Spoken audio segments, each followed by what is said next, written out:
Maraming salamat, Patrolwoman Saweran.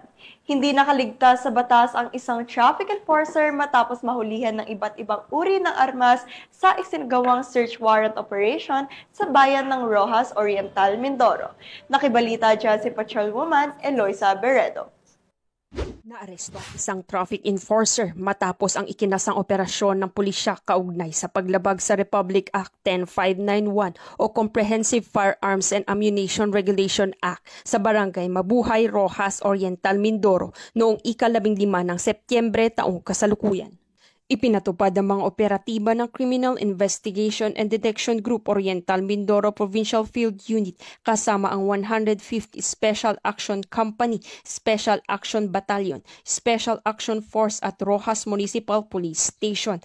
Ang search warrant na inisyu ni Honorable Jose C. Real Jr., Presiding Judge ng Regional Trial Court Branch 43, Roxas Oriental, Mindoro, laban kay alias Panday, 54 anyos, traffic enforcer at residente ng Sitio Maisan, Barangay Mabuhay, Roxas Oriental, Mindoro.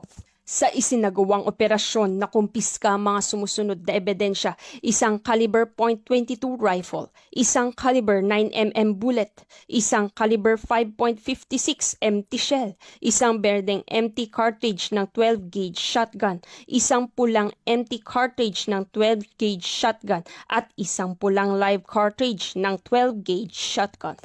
Ayon sa ulat, na isagawa ang operasyon sa maayos na paraan at isinagawa sa presensya ng mga saksi ng barangay.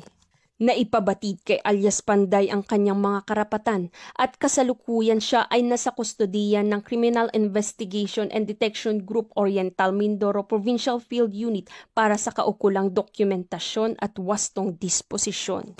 Ang matagumpay na operasyon ay isang malinaw na nagpapakita ng pagsasabuhay ng 7-point agenda ni Acting Chief PNP Police Lieutenant General Jose Melencio Nartates Jr., particular sa mahigpit ng pagpapatupad ng batas, epektibong kampanya laban sa iligal na armas, paggamit ng makabagong teknolohiya para sa transparency at pananatili ng tiwala ng mamamayan sa kapulisan.